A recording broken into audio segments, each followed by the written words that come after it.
नमस्ते मेरे प्यारे दोस्तों। आप किसी भी प्रतियोगी परीक्षा की तैयारी करते हैं, जैसे एसएससी, रेलवे, बैंकिंग या आपके स्टेट का कोई भी एग्जाम हो, तो आपके लिए यह वीडियो अति उपयोगी है। चलिए दोस्तों शुरू करते हैं। पहला क्वेश्चन है कि मानव शरीर का रक्त बैंक किसे कहा जाता है। इसका करेक्ट आंसर है प्लीहा।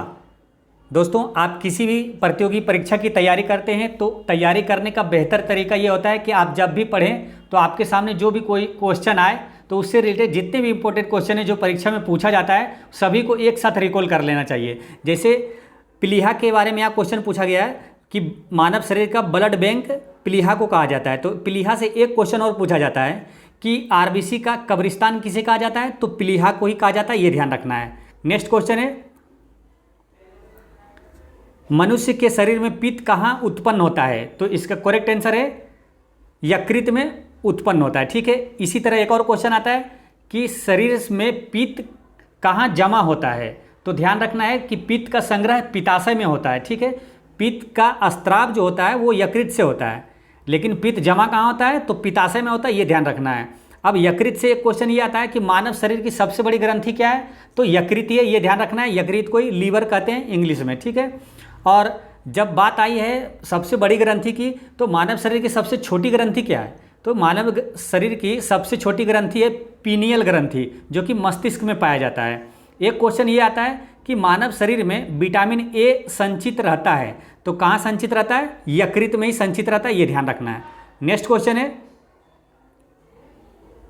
कि चोट लगने पर किस प्रोटीन के द्वारा रक्त जमता है, तो इसका करेक्ट आंसर है फाइब्रोनोजेन के प्रोटीन के द्वारा है ना ये रक्त जमता है। ठीक है, अब रक्त जमने से ये प्रोटीन के बारे में फाइब्रोनोजेन है, लेकिन एक क्वेश्चन आता है कि रक्त के जमने में कौन सा विटामिन सहायक होता है, तो विटामिन के कारण ही रक्त का थक्का जमता है। जैसे कि आपको कहीं चोट लगता है तो कट जाता है तो जो ब्लड है ना बहने लगता है। ठीक है, तो वो अपने आप जो जम जाता है वो विटामिन के कारण ही जमता है, ये ध्यान रखना है। और रक्त का पीएच मान कितना होता है, 7.4, ये ध्यान रखना है। नेक्स्ट क्वेश्चन है मनुष्य की आंख कितने परत से मिलकर बनती है, इसका करेक्ट आंसर है 3 परत से होकर बनती है। ठीक है, मिलकर बनती है। ठीक है, 3 परत है, श्वेत पटल, कोराइड और रेटिना से मिलकर मनुष्य की आंख बनती है, ये ध्यान रखना है। नेक्स्ट क्वेश्चन है मानव शरीर में संक्रमण को रोकने में मदद करने वाला विटामिन कौन सा है, इसका करेक्ट आंसर है विटामिन ए, यानी कि विटामिन ए संक्रमण को रोकता है, ये ध्यान रखना है। अब विटामिन ए का रासायनिक नाम क्या है, रेटिनॉल है। ठीक है, विटामिन की खोज किसने किया, तो कासिमिर फंक ने किया था। ठीक है, और विटामिन ए की खोज किसने किया, तो विटामिन ए की खोज किया था मैकुलम, ये ध्यान रखना है। नेक्स्ट क्वेश्चन है मानव शरीर के किस अंग को हमारे शरीर का रासायनिक कारखाना कहा जाता है, तो इसका करेक्ट आंसर है लीवर को रासायनिक कारखाना कहा जाता है, ये ध्यान रखना है, लीवर यानी यकृत। ठीक है, नेक्स्ट क्वेश्चन है मानव शरीर के किस अंग से नेफ्रॉन का संबंध है, तो इसका करेक्ट आंसर है उत्सर्जन प्रणाली से। देखिए नेफ्रॉन किडनी की इकाई है, ये ध्यान रखना है। क्वेश्चन ये आता है कि किडनी यानी कि वृक्क की संरचनात्मक इकाई क्या है, तो नेफ्रॉन है, तो किडनी क्या एक उत्सर्जन तंत्र है। तो यही क्वेश्चन पूछा गया है कि मानव शरीर के किस अंग से नेफ्रॉन का संबंध है, तो उत्सर्जन प्रणाली से संबंधित है, ये ध्यान रखना है। अच्छा, ये नेफ्रॉन जो है ये किडनी की संरचनात्मक इकाई है। इसी तरह एक और है कि तंत्रिका तंत्र की इकाई क्या है, तो न्यूरॉन से, ये ध्यान रखना है। नेक्स्ट क्वेश्चन है मनुष्य के दांत कितने प्रकार के होते हैं, तो इसका करेक्ट आंसर है 4 प्रकार के होते हैं। ठीक है, मनुष्य के दांत 4 प्रकार के होते हैं, वो है इंसाइजर, केनाइन, प्रीमोलर और मोलर।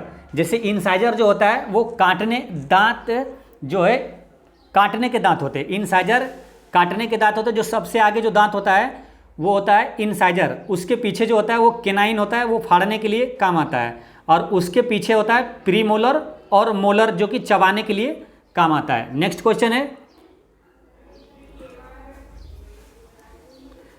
निम्न में कौन मानव त्वचा को रंग प्रदान करता है, तो इसका करेक्ट आंसर है मेलेनिन के कारण ही मानव त्वचा का रंग होता है, जो मेलेनिन के कारण होता है, ये ध्यान रखना है। एक क्वेश्चन आता है कि मानव शरीर का सबसे बड़ा अंग क्या है, तो त्वचा है, ये ध्यान रखना है। नेक्स्ट क्वेश्चन है उस ग्रंथि का नाम बताएं जो अन्य अंतःस्रावी ग्रंथियों के कार्यों को नियंत्रित करता है? तो इसका करेक्ट आंसर है पिट्यूटरी ग्रंथि। पिट्यूटरी ग्रंथि क्या है कि अन्य अंतःस्रावी ग्रंथियों के कार्यों को नियंत्रित करता है। पिट्यूटरी ग्रंथि को ही मास्टर ग्रंथि भी कहा जाता है और पीयूष ग्रंथि भी कहा जाता है, मस्तिष्क में पाया जाता है, ये ध्यान रखना है। नेक्स्ट क्वेश्चन है, हीमोग्लोबिन डैश का मुख्य घटक है? इसका करेक्ट आंसर है आरबीसी का, है ना। हीमोग्लोबिन आरबीसी का मुख्य घटक है। आरबीसी का फुल फॉर्म होता है रेड ब्लड सेल्स, ठीक है। एक क्वेश्चन ये आता है कि आरबीसी का जीवन काल कितना होता है? तो आरबीसी का जीवन काल 120 दिन होता है, ये ध्यान रखना है। और डब्ल्यूबीसी का जीवन काल होता है 13 से 20 दिन होता है, ये ध्यान रखना है। और एक क्वेश्चन ये आता है, हीमोग्लोबिन से एक क्वेश्चन ये आता है ना कि मानव शरीर में ऑक्सीजन का परिवहन किसके माध्यम से होता है? तो हीमोग्लोबिन के माध्यम से होता है, ये ध्यान रखना है। नेक्स्ट क्वेश्चन है, मादा पुष्प के किस भाग में निषेचन होता है? तो इसका करेक्ट आंसर है अंडाशय में होता है, ये ध्यान रखना है। मादा पुष्प के किस भाग में निषेचन यानी फर्टिलाइजेशन होता है? तो अंडाशय में होता है। नेक्स्ट क्वेश्चन है, कौन सा ऊतक भोजन को एक पौधे के विभिन्न अंग तक पहुंचाता है? तो इसका करेक्ट आंसर है फ्लोएम। यहाँ ध्यान रखना है, भोजन को पौधे के विभिन्न अंग तक पहुंचाता है फ्लोएम। एक आता है जल, यानी कि जल को कौन पहुंचाता है पौधे के विभिन्न अंग तक? तो जाइलम। इसे याद ऐसे रखना है, देखिए भोजन को, इसको रिलेट कीजिए फूड से। फूड मतलब होता है भोजन, तब फूड फ्लोएम, ठीक है। फूड का वहन कौन करता है? फ्लोएम। और जल जाइलम, जल का परिवहन कौन करता है? जाइलम। तो ऐसे रिलेट करके याद कर लीजिए ना, फूड फ्लोएम, जल जाइलम। नेक्स्ट क्वेश्चन है, विषाणु में क्या पाया जाता है? तो विषाणु में न्यूक्लिक एसिड और प्रोटीन, ये दोनों पाया जाता है, ठीक है। तो इसका करेक्ट आंसर हो जाएगा उपर्युक्त दोनों, ठीक है। और विषाणु की खोज किसने किया था? तो इवानोवास्की ने किया था, ये ध्यान रखना है। नेक्स्ट क्वेश्चन है, जन्म के बाद मानव के किस ऊतक में कोई कोशिका का विभाजन नहीं होता है? तो इसका करेक्ट आंसर है तंत्रिका में कोई विभाजन नहीं होता, ये ध्यान रखना है। जन्म के बाद मानव के तंत्रिका ऊतक में कोई कोशिका विभाजन नहीं होता है, ठीक है। तंत्रिका कोशिका विभाजित नहीं होती है क्योंकि इसमें सेंट्रोसोम यानी कि तारककाय नहीं होता है, ये ध्यान रखना है। नेक्स्ट क्वेश्चन है, न्यूक्लियस के बाहर डीएनए कहाँ पाया जाता है? तो इसका करेक्ट आंसर है माइटोकॉन्ड्रिया में पाया जाता है, ठीक है। अब न्यूक्लियस के बारे में यहाँ आया है, तो न्यूक्लियस से एक क्वेश्चन आता है ना कि न्यूक्लियस का मतलब होता है पहले केंद्रक, ये ध्यान रखना है। तो केंद्रक की खोज किसने किया? रॉबर्ट ब्राउन ने किया था, ठीक है। और रॉबर्ट जो ब्राउन है, इसी तरह एक और नाम है रॉबर्ट हुक, तो ये भी ध्यान रखना है। साथ में कोशिका की खोज किसने किया? रॉबर्ट हुक ने किया था। और केंद्रक की खोज किया था रॉबर्ट ब्राउन ने। अब कोशिका का पावर हाउस किसे कहा जाता है? तो माइटोकॉन्ड्रिया को ही कहा जाता है, ये ध्यान रखना है। कोशिका का पावर हाउस माइटोकॉन्ड्रिया को कहा जाता है। नेक्स्ट क्वेश्चन है कि नवजात बच्चे को बीसीजी का टीका कब दिया जाता है? तो नवजात बच्चे को बीसीजी का टीका दिया जाता है 48 घंटे के भीतर, ये ध्यान रखना है। बीसीजी का टीका किस लिए दिया जाता है? तो बीसीजी का टीका है ना, टीबी यानी कि तपेदिक रोग से बचाता है, ये ध्यान रखना है। नेक्स्ट क्वेश्चन है, ग्लूकोमा रोग का संबंध मानव शरीर के किस अंग से है? तो इसका करेक्ट आंसर है आँख से है, ठीक है। इसी तरह एक और बीमारी का क्वेश्चन पूछा जाता है कि कंजक्टिवाइटिस रोग किससे संबंधित है? तो आँखों की बीमारी है कंजक्टिवाइटिस भी, ये ध्यान रखना है। नेक्स्ट क्वेश्चन है, मानव वृक्क विकार किसके प्रदूषण के कारण होता है? वृक्क यानी किडनी, ठीक है। तो मानव वृक्क विकार किसके प्रदूषण के कारण होता है? तो इसका करेक्ट आंसर है कैडमियम के कारण होता है, ये ध्यान रखना है। नेक्स्ट क्वेश्चन है, किस वैज्ञानिक ने डीएनए का विश्लेषण सबसे पहले किया था? तो इसका करेक्ट आंसर है वाटसन और क्रिक ने किया था। डीएनए का विश्लेषण सबसे पहले किसने किया? वाटसन और क्रिक ने। अच्छा, डीएनए की द्विकुंडलित संरचना का मॉडल किसने प्रतिपादित किया? तो इसका भी आंसर होता है वाटसन और क्रिक, ये ध्यान रखना है। नेक्स्ट क्वेश्चन है, जन्म से पहले बच्चे में लिंग का निर्धारण किया जाता है? तो ये किया जाता है मां के भ्रूण में ही लिंग का निर्धारण होता है, ये ध्यान रखना है। नेक्स्ट क्वेश्चन है,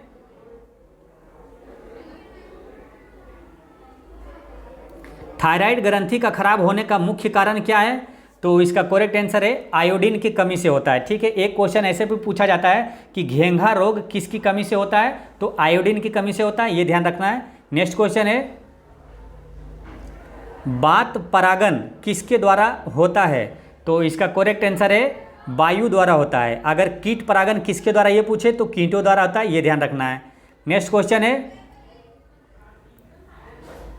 निम्न में से किसमें प्रति ग्राम प्रोटीन की मात्रा सबसे अधिक होती है? तो इसका करेक्ट आंसर है सबसे ज़्यादा प्रोटीन होता है सोयाबीन में, ये ध्यान रखना है।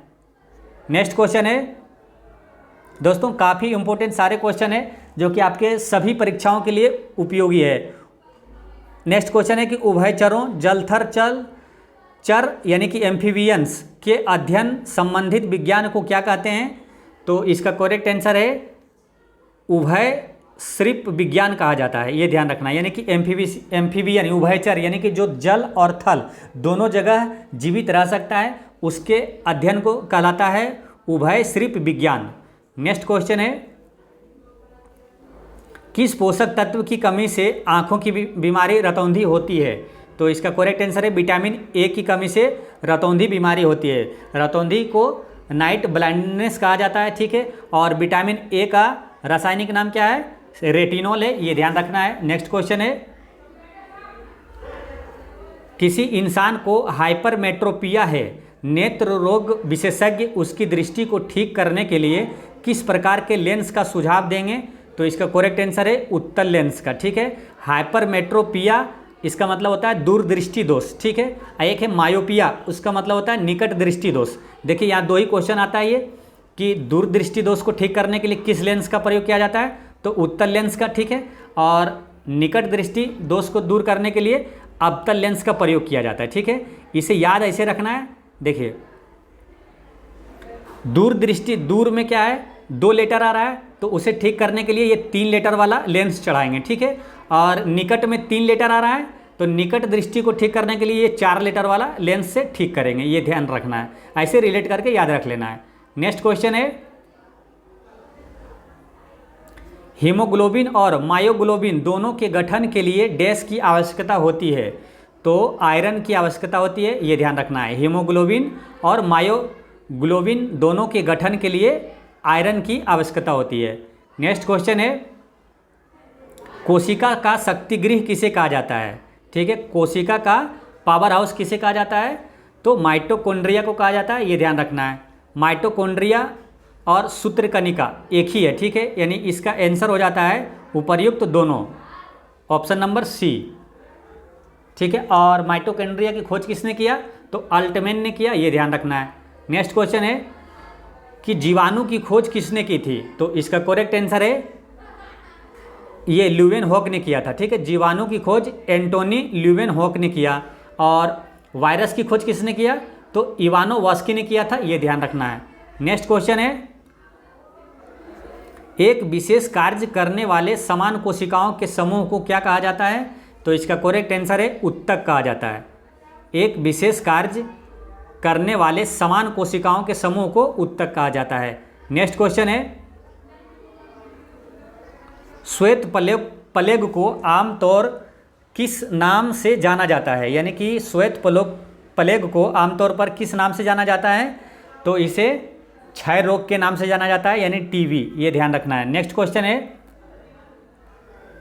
प्रकाश संश्लेषण वनस्पति कोशिका में स्थित डैश में होता है? यानी प्रकाश संश्लेषण वनस्पति कोशिका में किस में होता है? तो ये होता है क्लोरोप्लास्ट में। इसका करेक्ट आंसर हो गया बी। नेक्स्ट क्वेश्चन है जिन प्राणियों में कोशिका 2 भ्रूणीय स्तरों में व्यवस्थित होती है उन्हें डैश कहते हैं? तो उसे कहा जाता है द्विकोरिक। ठीक है, जिन प्राणियों में कोशिका 2 भ्रूणीय स्तरों में विभाजित होता है उसे द्विकोरिक कहा जाता है। अगर ये क्वेश्चन पूछे कि जिन प्राणियों में कोशिका 3 भ्रूणीय स्तरों में विभाजित होता है तो उसे त्रिकोरिक कहा जाता है, ये ध्यान रखना है। नेक्स्ट क्वेश्चन है किसी जीवित शरीर के अंदर कोशिका या उत्तक की मृत्यु को क्या कहते हैं? तो इसका करेक्ट आंसर है नेक्रोसिस कहा जाता है। यानी किसी जीवित शरीर के अंदर कोशिका या तो ऊतक की मृत्यु हो जाती है तो उसे नेक्रोसिस कहा जाता है। नेक्स्ट क्वेश्चन है, कौन सा विटामिन रक्त अस्कंदन में मदद करता है? तो ये मदद करता है विटामिन के। विटामिन के के कारण ही रक्त जमता है, ये ध्यान रखना है। नेक्स्ट क्वेश्चन है, मनुष्य के आँख के रंग कौन निर्धारित करता है? तो मनुष्य के आँखों का रंग निर्धारित करता है आइरिस, ये ध्यान रखना है। आइरिस को हिंदी में बोलते हैं परितारिका। नेक्स्ट क्वेश्चन है, जीव कोशिकाओं में आनुवांशिक लक्षणों के नियंत्रण में कौन उत्तरदायी है? तो इसका करेक्ट आंसर है डीएनए। जीव कोशिकाओं में आनुवांशिक लक्षणों के नियंत्रण में कौन उत्तरदायी है? डीएनए। नेक्स्ट क्वेश्चन है कि किस कोशिका अंग को कोशिका की आत्मघाती थैली कहा जाता है?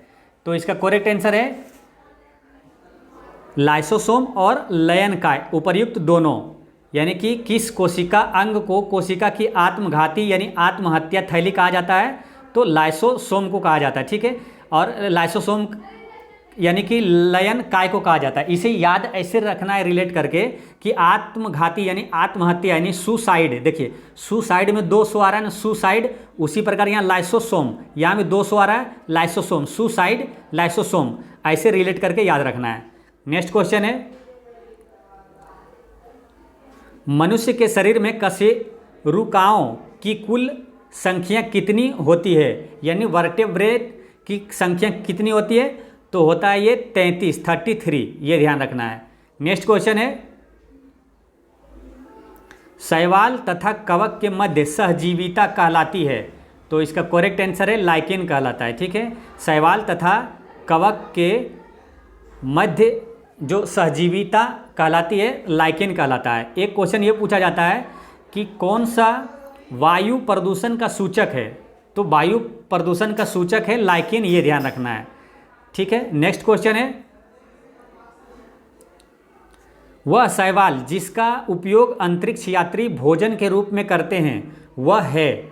तो वह है क्लोरेला शैवाल, ठीक है। वह शैवाल जिसका उपयोग अंतरिक्ष यात्री भोजन के रूप में करते हैं वो है क्लोरेला। नेक्स्ट क्वेश्चन है, जीव विज्ञान का जनक किसे कहा जाता है? तो इसका करेक्ट आंसर है अरस्तु। अब आपसे पूछे कि जंतु विज्ञान का जनक किसे कहा जाता है? तो वो भी है अरस्तु।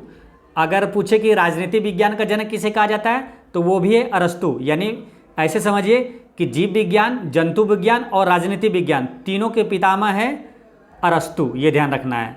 नेक्स्ट क्वेश्चन है कि साइटोलॉजी कहलाता है? तो इसका करेक्ट आंसर है कोशिका का अध्ययन साइटोलॉजी कहलाता है। अच्छा, ये अध्ययन से 2 और इम्पोर्टेंट क्वेश्चन पूछा जाता है। जैसे कोशिका का अध्ययन हो गया साइटोलॉजी, एक होता है शैवाल का अध्ययन, तो शैवाल का अध्ययन कहलाता है, शैवाल का अध्ययन हो गया फाइकोलॉजी, ठीक है। और कवक का अध्ययन क्या कहलाता है? माइकोलॉजी। इसे याद ऐसे रखिए कि साफ काम, यानी कि शैवाल का अध्ययन फाइकोलॉजी और कवक का अध्ययन माइकोलॉजी, साफ काम। नेक्स्ट क्वेश्चन है, लाल रक्त कणिकाओं यानी आरबीसी का निर्माण हमारे शरीर में कहाँ पर होता है? तो आरबीसी का निर्माण होता है अस्थि मज्जा में, ये ध्यान रखना है। इसका करेक्ट आंसर हो जाएगा डी। आरबीसी का निर्माण कहाँ होता है? अस्थि मज्जा में। नेक्स्ट क्वेश्चन है, राइबोसोम निम्नलिखित में से क्या कार्य करता है? तो इसका करेक्ट आंसर है प्रोटीन का संश्लेषण करता है। प्रोटीन का संश्लेषण कौन करता है? राइबोसोम। नेक्स्ट क्वेश्चन है कि शरीर की सबसे बड़ी ग्रंथि कौन है? तो इसका करेक्ट आंसर है यकृत। यकृत शरीर की सबसे बड़ी ग्रंथि है। और सबसे छोटी ग्रंथि पूछे तो पीनियल ग्रंथि जो मस्तिष्क में पाया जाता है। नेक्स्ट क्वेश्चन है, मनुष्य में ऐच्छिक गतियों का नियंत्रण किसके द्वारा होता है? तो इसका करेक्ट आंसर है सेरिब्रम के द्वारा आता है। यानी मनुष्य में ऐच्छिक गतियों का नियंत्रण सेरिब्रम के द्वारा होता है। नेक्स्ट क्वेश्चन है, शरीर का तापक्रम कहाँ नियंत्रित होता है? तो इसका करेक्ट आंसर है हाइपोथैलेमस में। जैसे शरीर का ताप हो गया या तो भूख प्यास, ये सब का नियंत्रण हाइपोथैलेमस करता है। नेक्स्ट क्वेश्चन है, निम्न में कौन सा एंजाइम लार में पाया जाता है? तो लार में पाया जाने वाला एंजाइम है टाइलिन, ये ध्यान रखना है। नेक्स्ट क्वेश्चन है, वह प्रक्रिया जिसके द्वारा मनुष्य श्वास ग्रहण करता है तथा छोड़ता है वह क्या कहलाता है? वह कहलाता है श्वासोच्छ्वास, श्वासोच्छ्वास कहलाता है। नेक्स्ट क्वेश्चन है, गुर्दे की कार्यात्मक इकाई है, तो इसका करेक्ट आंसर है नेफ्रॉन। देखिए, गुर्दे की कार्यात्मक इकाई और एक है तंत्रिका इकाई, तो जब भी पढ़ें दोनों को साथ पढ़ें ताकि आपको कन्फ्यूजन कभी ना हो। जैसे गुर्दे यानी कि किडनी की इकाई है नेफ्रॉन और तंत्रिका इकाई है न्यूरॉन्स, ये ध्यान रखना है, ये न्यूरॉन। नेक्स्ट क्वेश्चन है कि वर्तमान आधुनिक विज्ञान का जनक कौन है? तो इसका करेक्ट आंसर है ग्रेगरी मेंडल है।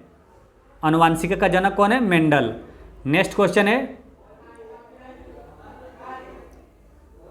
मानव शरीर में ऑक्सीजन का परिवहन किसके माध्यम से किया जाता है?